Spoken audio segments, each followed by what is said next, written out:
Got so much to tell you, 'cause something ain't right. This is Off the Record, where I help you discover new artists and new music. My name is Isaiah. We have two phenomenal guests here today. Noah Abboud, who's here to talk about his newest single, as well as Isaiah Thomas, who's here to talk about his new album. But before we jump into that, let's break down these new releases.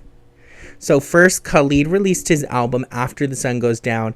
It has that like dance pop energy. It's very disco. It feels like you're in the middle of a club, and it has like this early 2000s energy that we're seeing a wave of happen right now, and it's really, really good.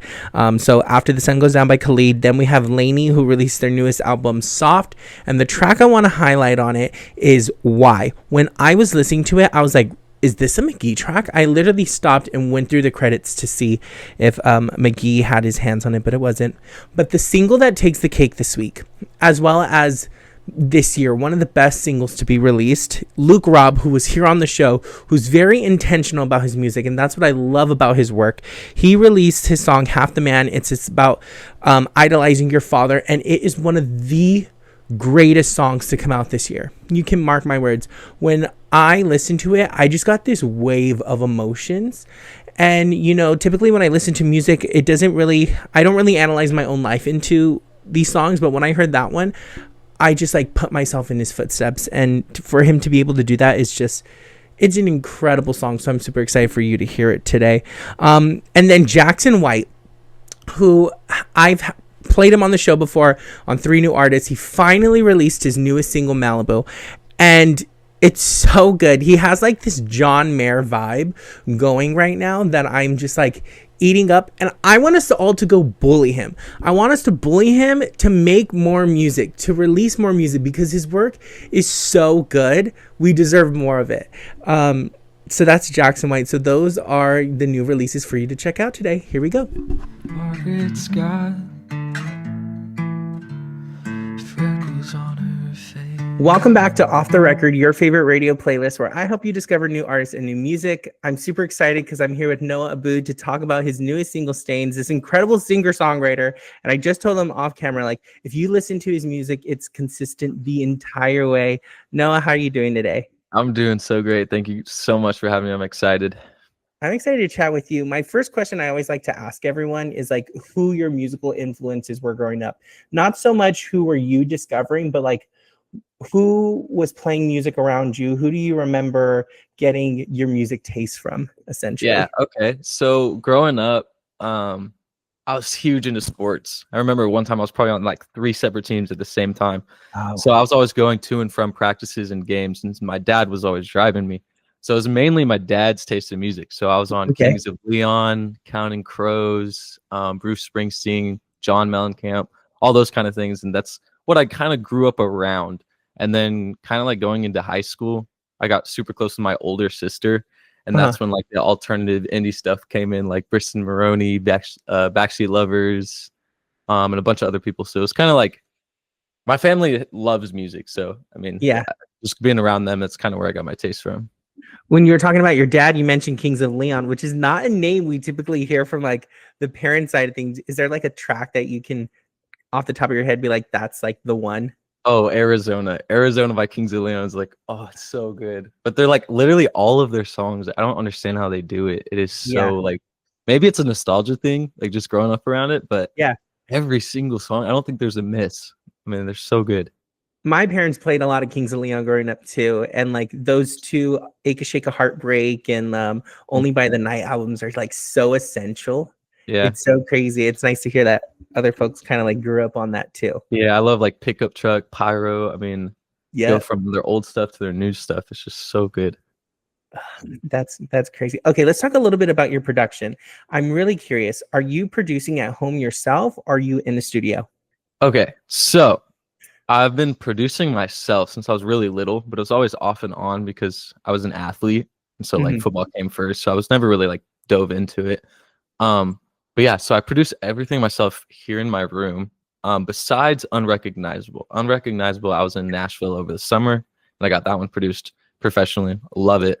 But yeah, so I produce everything here myself. That's crazy. Yeah. And I encourage everybody after they listen to this interview to go stalk your Instagram and just see your room posts, because it's like probably one of the most iconic places.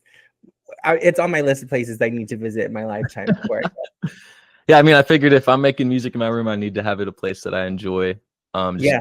So Let's talk a little bit about that shift from athlete to musician. Like, where did that kind of take place and happen?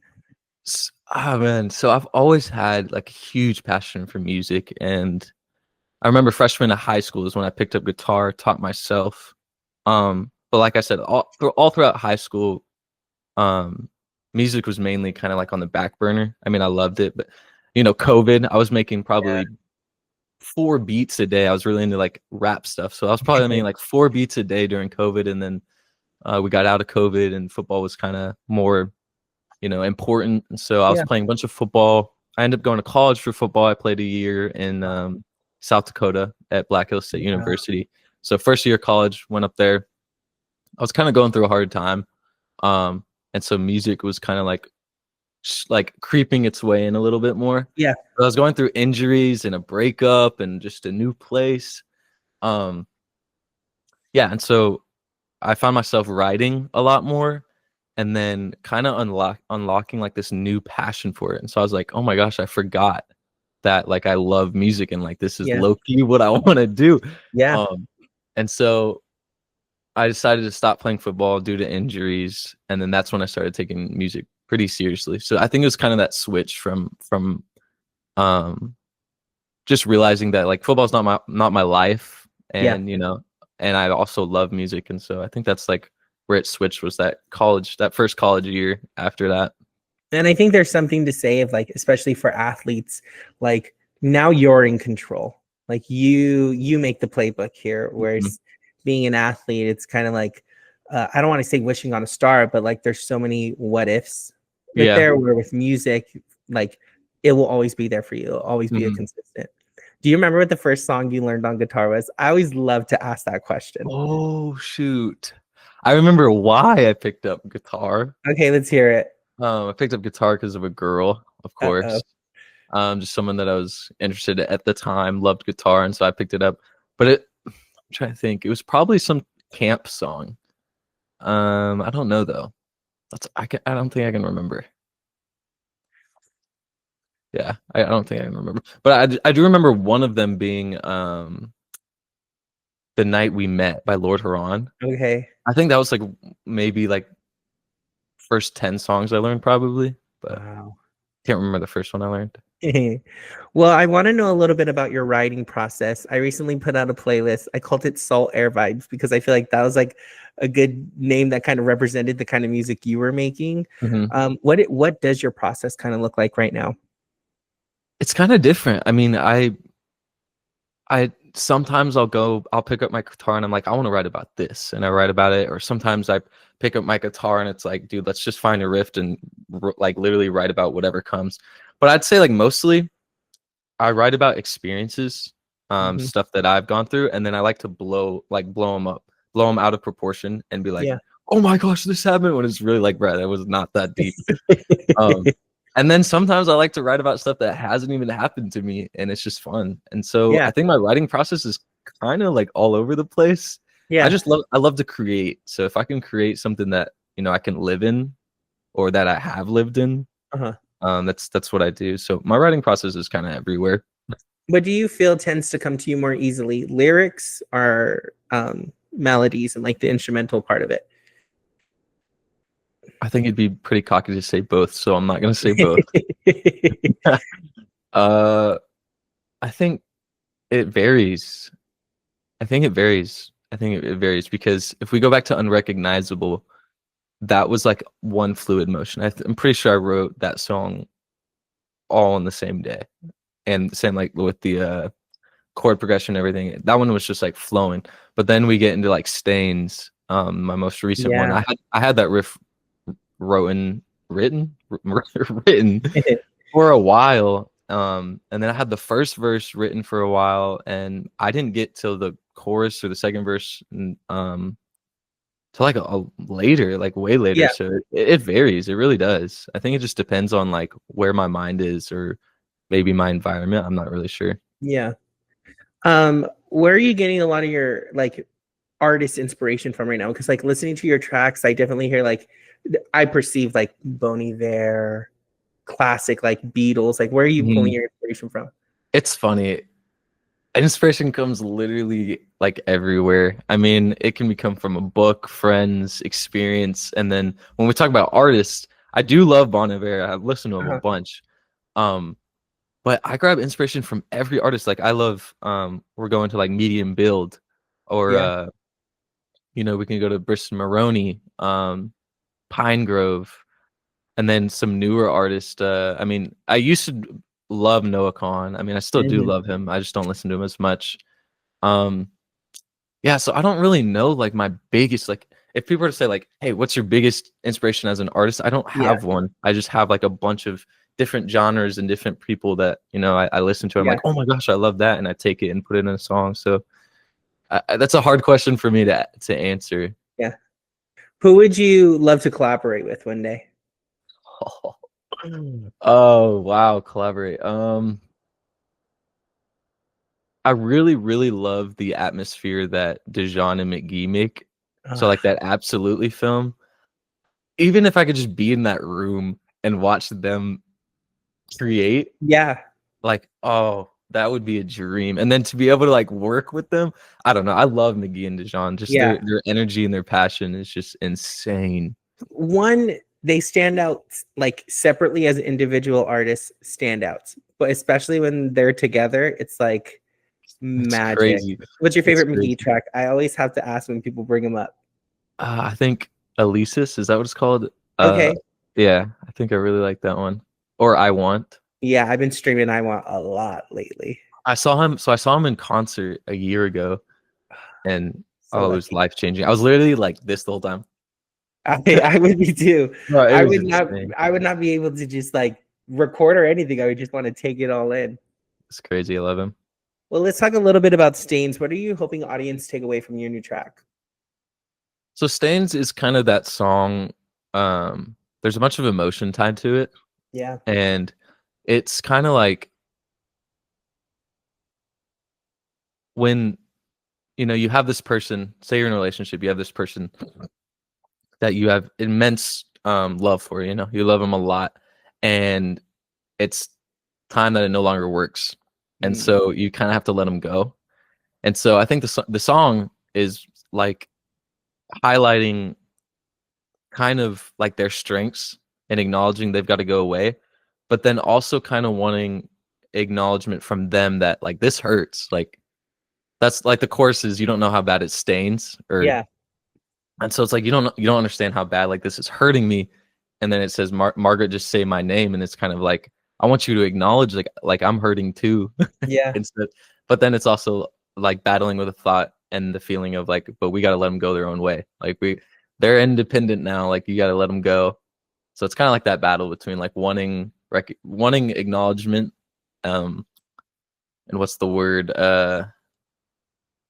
Yeah, just acknowledgement from someone that like this hurts too, and then also just battling the feeling that you got to let them do their own thing. So Yeah. that's kind of where Stains came from. And it's such a great track. Thank you It's so such much. a great track.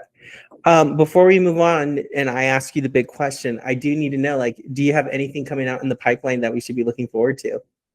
Yeah, actually, I have a lot planned. I got a song for November. Um, I'm not gonna give out the name yet, Okay. but this one I made with my friend, all in this room, and it's probably my best production I've ever done. I feel like so it's a good song, and then I've got a lot of stuff planned for the next couple of months. I'm excited. I'm excited to see this roll out. I'm sure it's going to be great. All right. Well, it's time for everybody's favorite question. I asked you to bring 3 songs from 3 other artists to share with us today, and feel free to elaborate on why you chose each one of these. Yeah, so I actually made a notes on my phone Perfect. on why. Okay, so the first song we're gonna do "Old Friends" by Pine Grove. Okay. Um, and that's just because Pine Grove has always been that band that like never gets old for me. Like, and Old Friends was like the first song of theirs that I heard. My older sister played it for Uh-huh. me. Um, and that's how I like fell in love with that band. And then I'm pretty like I don't think there's a song that they've made that I don't like. And I Really? just I love Pine Grove. They're awesome. And then second one we're gonna do Fool's Gold by Burston Maroney. Ooh. And that's just like a nostalgia feeling. And a bunch of Burston Maroney songs, they like so much of my life is saved in them. And so Really? yeah, like the feeling I get when I listen to Burston Maroney, a bunch of his like old stuff. I just hold that like really, really close. And so it's always fun to like roll the windows down and crank up Yeah. Burston Maroney. I love Burston Maroney.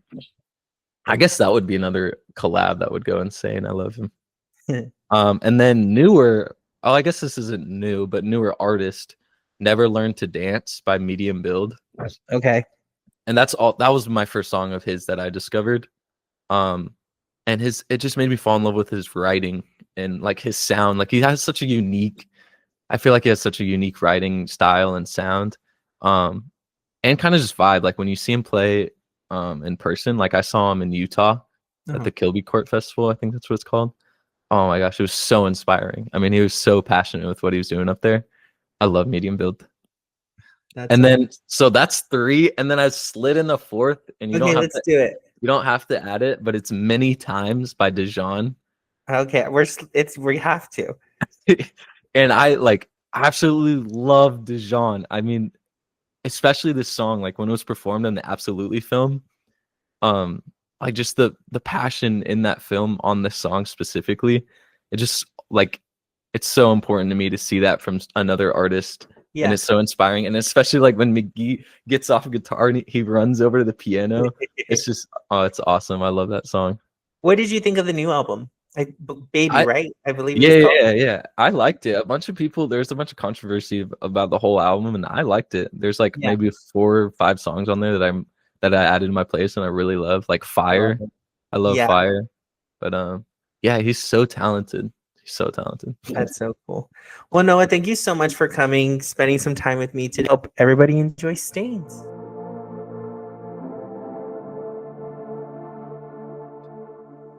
This is Off the Record, where I help you discover new artists and new music. I'm here with Isaiah Thomas to talk about his newest album, which has probably one of the strongest names for an album that I've ever heard. Time Heals All Wounds. We're gonna break that down in just a second.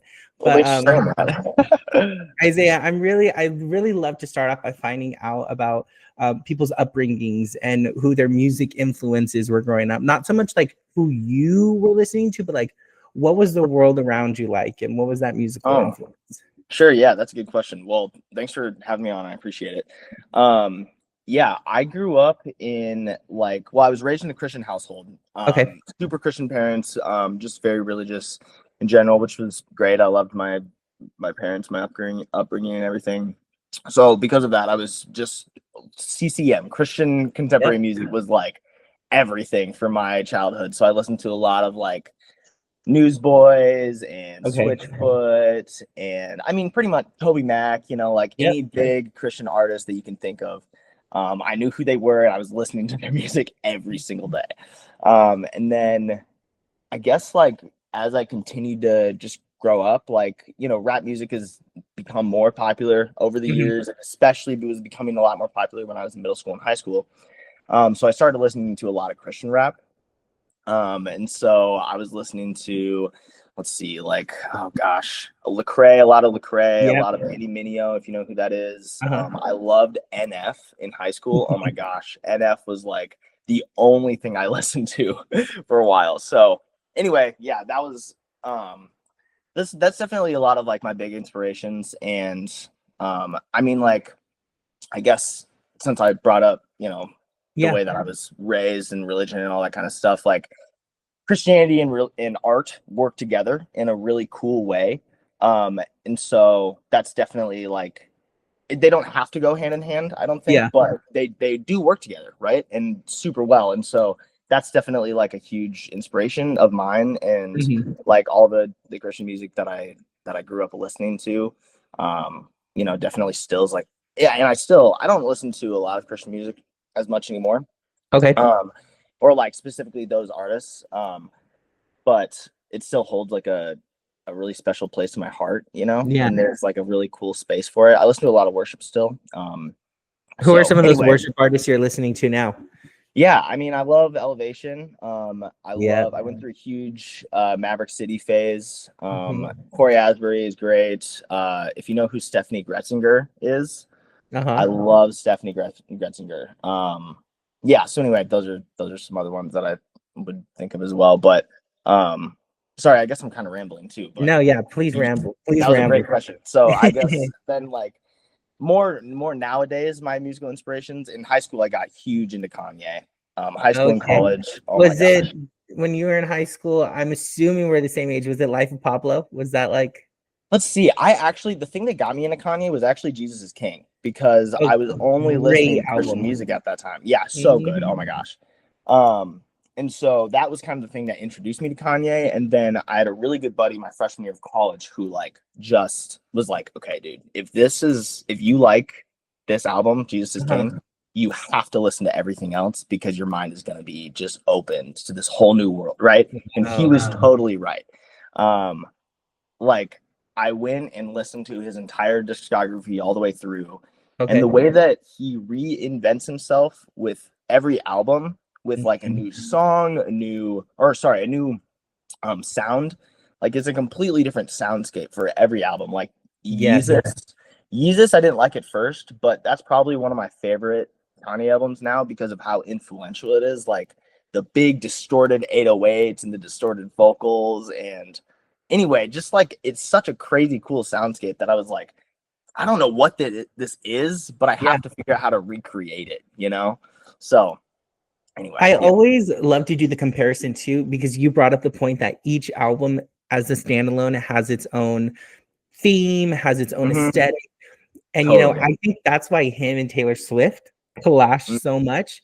Because if you really look at it, though they are different genres, different type of artists, they really are uh the same I want to use the word entrepreneurs is the word I'm going to use. sure. They're the same Totally. business minded, Yes. just And two like separate ways. I think they're more focused on creating like an experience rather Yes. than just an album, right? Like you look at any Taylor Swift or Kanye album, and it's clear that the experience and like the emotions evoked throughout the Hmm. experience, that's more the thing that's like held more important rather than just the music itself, which is Yeah. like I think the main inspiration for me, honestly, is that like that's what I love about Kanye so much. And I Hmm. mean, like, it's unfortunate that when I bring up Kanye, I do have to say like I'm not a huge fan of him as a person right Yeah, I now. was gonna say exclude the music from the artist. Hey, it's Yes, okay. It's exactly. okay. Yeah, I'm glad you get it. So yeah. Anyway, but the experience that is created through like that album is like the most because I love movies as well, and so Okay. it's kind of like a movie. You know, it's like you're listening to this experience, and there's an emotional journey that you're taking Hmm. on throughout the entire thing. And when you grow up with an album like that as well, you know, like Yeah. listening to Life of Pablo, for example, Hmm. listen to that album I don't know, more times than I can count on two hands. But like as I listen to it and as I continue to get older, like it impacts me in different ways as I continue to grow. So it's like you grow with an album kind of too. Yeah. And that's like, Yeah. yeah. So anyway, sorry, I'm rambling again, but No, I love it. You touched on this a little bit about soundscape when you were talking about Kanye, but that's actually one of the things I loved most about your album is like it has this beautiful soundscape, like thank you. perfect wash over it. What was the creation of that kind of like? And tell me a little bit more. Yeah, thank you. Yeah, I would say, I mean, at the time that so most of the songs that I made for this album, I made like a little over a year ago, and Okay. then a year to a year and a half ago, and then I've just been working on them pretty much until the time that I dropped it. So at that time, I was listening. I mean, Kanye has always been in my rotation, and so of course, a lot of the synth heavy 808 Hmm. production comes, I would say, an inspiration from that. Frank Ocean is also one of my like biggest inspirations ever. Blonde is probably my favorite album of all time, Great and I album. love the one of my favorite things about Blonde is the free flowing production of it Yeah. throughout. Like most of the songs don't even have choruses or hooks or really like a lot Mhm. of structure in general. And it's just like the emotion of the album is what carries it, right? And Yeah. so um that was kind of a lot of I wanted these open synths, you know, to like kind of set the stage, and like, and then the vocals come in and it's like you're taken into this journey, right? Yeah. I guess at the time I was also listening to a lot of like hyper pop Okay. area. So I get that's kind of a broad term, but like specific artists would be, if you know who Glaive is, or Two Hollis, Okay. or let's see, Breakins. Do you know who Breakins Okay. is? Yep. Okay. So yeah, those are some artists that I was really listening to, and I love just the raw emotional lyrics. Okay. And like that's one of the biggest things that draws me towards artists like that I mentioned, or just like the hyperpop genre in general right now.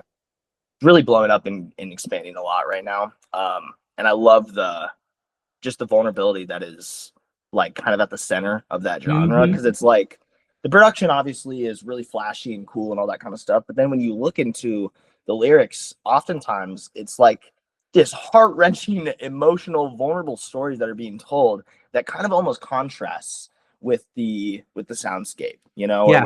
Or with and I really like the feeling that provides. So I love it.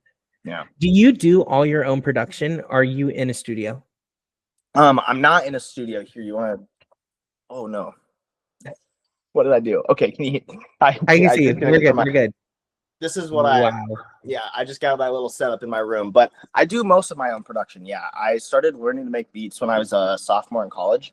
Okay. On my computer with one of my roommates, we started messing around on FL Studio, and yeah, I just started making my own beats with like samples and like flipping samples from other artists and stuff like that, and then putting them together with other samples. And I use other production from other artists every now and then, but I always try to like make it my own, because I don't know, I feel like when I'm listening back to something, especially, it's like I want to feel like it's mine. So exactly, that's a big part of it for me. Let's talk a little bit about the name of the album, Time Heals All Wounds. Sure. Where do we come with that? Yeah. When I was making this album, I wasn't like setting out to make an album in the first place. I was just kind of making music, just like making songs that I liked, making what I wanted to make. And then when I was like listening, you know, I'm constantly listening to, I would say 50% of all the music that I listen to in general is my own, which might be a little narcissistic, but no, I don't know. Sabrina Carpenter was her #1 artist on Spotify last year. There we go. Yeah. So anyway, and it's kind of like, as I'm listening to my own music, I started to realize a lot of these songs sound the same, have similar themes. So I'm like, okay, I think this is starting to become kind of a project here. And as I was listening to it, the theme of time kind of came up a lot through it, you know, and like, that's just an interesting concept to me in general. Like the way that we as humans look at time, we look at it as linear, right? Yeah. Like I was a child and now I'm 24 and I'm going to be 50 someday, and it's all linear. But the way that God looks at time is not like that, right? Mm-hmm. God is outside of time. And so when he's looking at our lives, he doesn't see us as we are, or as we were, or even as we're going to be. He just sees us exactly as we are, in all of those things encompassed. Yep. And so to me, that was like, I don't know, that was just like a big a thought process that I was going through while I was making this album in general. Yeah. And the idea, time heals all wounds, is like a cliche that people will say, you know, which I do think it holds some truth to it, because you know, like I went through a few heartbreaks while I was making this album as well, and so those are themes in there. And you know, part of that is like, as you spend time away from that, you heal and you develop as a person and things like that. But at the same time, I think that we as people just like hold things inside of our hearts forever. Yeah. Like I don't know, I'm getting kind of existential here, but like, no, do it. We're here. You're on the pulpit right now. Yeah. I mean, like, the way that I look at people is like, everyone has an eternal soul, and we, that soul, it takes everything that we've had in our entire lives and it keeps it, right? And so time can make things better, and I think it can help us grow, but at the end of the day, I don't think time heals all wounds. And there's in the third to last song, I Won't Cry If You Leave Me, one of my lines that I say, I know it hurts. I know it hurts, but you'll heal in time. I know, what did I say? I know it hurts, but you'll heal in time. That's what I've heard, but I don't think it's right. That's what I say. So I kind of named the album after that line right there, because I think at the end of the day, time can help, and it does heal us a little bit. But in reality, I think that Jesus is the real thing that heals us. And I think that a relationship with him is the true fulfilling thing that can actually heal us. Which kind of is my meaning behind the cover. Which it's was that just hallway. It's so simple. It's yeah, so super It's the simple hallway with and photo of like Christ. kind of stripped back. And it's literally just like a picture that I found on Instagram, which I don't know if I'm allowed to do that, to be honest. But I just really liked the picture and I thought it felt really well. And I also thought that when you're looking at the album art of an album, it's the first thing that you see. So it's your first impression of it, right? Exactly. And so I kind of liked having a picture of Jesus be the first impression that somebody has, because then when they're listening to it, it almost primes them to be like, okay, but how is this about God, or how is this about Jesus, in what way, right? And so then with the title, in comparison with the title, it's like, okay, how are all those things working together? And then the last song, Thank God I'm Falling to Pieces, is kind of like the heart of the whole project, and like kind of brings it home a little bit. So anyway, I just thought it all kind of worked nice together. So sorry, I'm getting rambly again. No, we're enjoying this. I had messaged you and I had asked you, do you label yourself as a Christian artist? And we had this beautiful conversation about the ideology of Christianity being used as inspiration versus being a label. Can you kind of like dive into that a little bit? Yeah, totally. And I've touched on that a little bit, I guess, thus far. Yeah. And that's just a great question in general. Yeah, I think, like, as I said before, art and Christianity, like, well, I'll put it like this. I'm a Christian and I also am an artist. But I don't necessarily like always feel like those things have to go together, right? Like, and especially like, I think I even said this to you when we were talking about it. Rather than viewing myself as an artist who, or a Christian artist, right? A Christian who just makes art. I try to view myself instead as a Christian artist. So rather than, okay, I'm viewing myself primarily as an artist and seeing everything that I do through the lens of that, I try to primarily view myself as, okay, I'm a follower of Jesus, and then everything else that I do should try and conform to that. And so then when I'm making music, it doesn't necessarily always have to be, in that angle or fit into that box or whatever. But at the end of the day, like, I'm still making music for Jesus. And so I don't know. It's a weird thing that I'm still trying to figure out, because I think that as Christians we're called to be vulnerable, and honest and truthful. And so because of those things, like, I feel called to talk about certain subjects in my music that I feel like might not be always acceptable in Christian music as a whole, or certain things like that. So I do get like kind of weary of, or maybe cautious of, defining myself as like a Christian artist. Yeah. But at the end of the day, I would say that, like, there's no such thing as like Christian art if you're a Christian, right? Because it should all be for Jesus. And maybe that's just like semantics or whatever, but I don't know. It's like it's an interesting, like, muddy waters that I'm trying to navigate.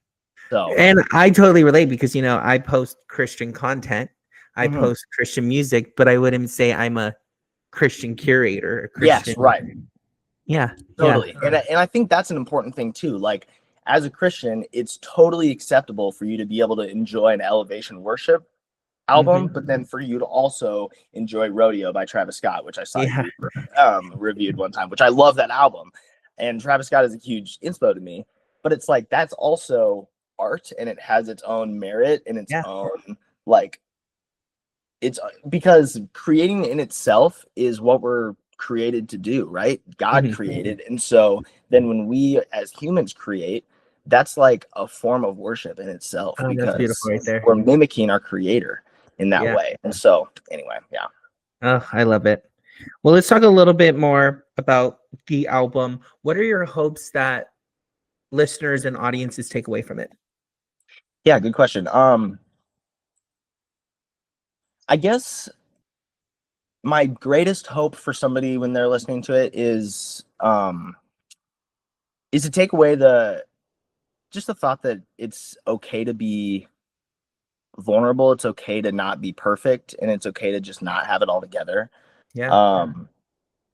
Like one of my biggest intentions when I was making the album, like it doesn't have a specific storyline per se, but Yeah. it does have like an emotional journey that it kind of goes on, right? And the first half is meant to be a little bit more darker or edgier, right? And to kind of portray the feelings of like loneliness and just like hurt and things like that, right? Like Yeah. real emotions and things that we struggle with just as humans. And then as it kind of gets more intense, and then there's the sudden moment in the middle with "You Are My Achilles Heel," where it's just supposed to portray weakness, right? And like as humans, we are inherently weak. Like we have an expiration date on our lives. Yeah. And that's like just something that's real. And so, but then like coming out of that into the end of the album, there's supposed to be kind of a redemption arc, right? Of like, okay, well, thank God that I'm falling to pieces. Because if I didn't, I wouldn't know where my heart is. Like Yeah. that was one of my favorite lines that ended up just coming up, was thank God I'm falling to pieces, because if I didn't, I'd never know where my heart is. Like if I wasn't falling apart and aware of my own weaknesses, then I wouldn't be aware of my need for Jesus. And so that's kind of the biggest takeaway that I hope people take away is like, it's okay to be kind of messed up and be a broken person, because we all are, but what you do with it and like where you go with that is what actually matters. So yeah. That's so good. Well, Isaiah, it's time for my favorite question, everybody's favorite question. I asked you to bring 3 songs from 3 other artists you want to share with us. Feel free to elaborate on why you chose these. Yes, I'm excited about this because I have a lot of friends that make music. So and that's why we do this. Yes, that's sweet. Yeah, so okay, first of all, and these are no particular order. So first and foremost, check out Noah Schmidt. Noah Schmidt. Yep, he's a folk country indie artist. Him and I actually went to college together, and we're both from Sioux Falls, South Dakota. Well, Noah's actually from here in Minneapolis, which is where I'm currently living. We're gonna after this interview, we're gonna have to talk a little bit about Sioux Falls. Oh, dude, yes, we should. I grew up in Sioux Falls. That's where I'm from. So, and then me and Noah went to college in Sioux Falls together, and he's been making music for like 3 or 4 years now, probably way longer, but he's been releasing music for the last year. Go listen to Wyoming by Noah Schmidt. Great song. He's got a whole album out called Sunseeker. Wyoming's the first song on it, but listen to Wyoming first. It's so good. Solid name, Sunseeker.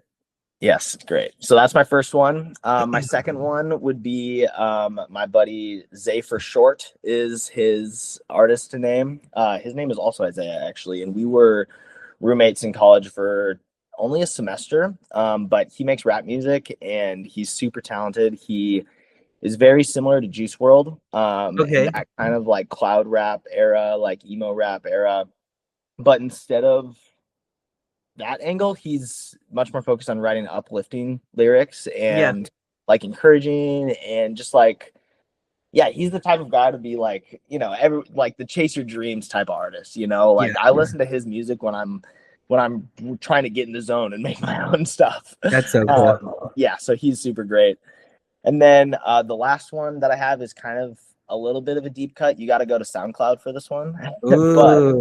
But my best buddy, Eddie Anders, he was on my album. He is on I Won't Cry If You Leave Me. But Eddie is the most talented songwriter I've ever met in my life. He's a rapper, but he also sings. Okay. And he currently only has music on SoundCloud, but he also has a YouTube page that he's been grinding on. And yeah, so he posts all sorts of content. But go listen to Runaway by Eddie. Okay, Runaway. Yep. Wow. So, yeah, well, Isaiah, thank you. Those are my Thank buddies. you so much. Wow, love that plug. I'm excited to go listen to these. Yeah, and thank you so much for having me on. I appreciate it. No, thank you. We really appreciate it. And again, I'm excited for everyone to hear the album Time Heals All Wounds. But for now, everybody enjoy dreaming. It is time for my favorite segment of the week, 3 New Artists, where I share with you 3 new artists for you to keep your eyes on. Let's just jump straight in. Mark Allen Wilson. He sent me his album, super incredible. It's like this has this old soul energy behind it, and it's a soul album, and it has like these funky elements and funk beats. It's just super incredible as a whole, and he's looking to get more ears on it, and I think you would really enjoy the production on it. It's just such a great album. And then Ian Martyr, I believe that's how you pronounce it. Again, I never know how to pronounce anyone's name, but I'm praying that I say this right. Ian Martyr, he is a folk singer-songwriter, and I listened to his song that just came out this Friday, Live Without. And he has this like Noah Kahn energy, but not in like the folky way, in the singer-songwriter way, if that makes sense. And I just think we can expect great things out of the park from this guy. And then last but not least, David Lee, who has for sure come across your For You page. I love seeing him. You normally typically see him singing in a garage, which is super cool. But he just released his newest track, No More. And it has like this dark pop energy is what his music sounds like to me. Like this dark, gloomy, but it's pop and it's so good. So those are my 3 artists for you to go check out today. Thank you so much for watching this week's episode, and I'll see you all next week. Bye.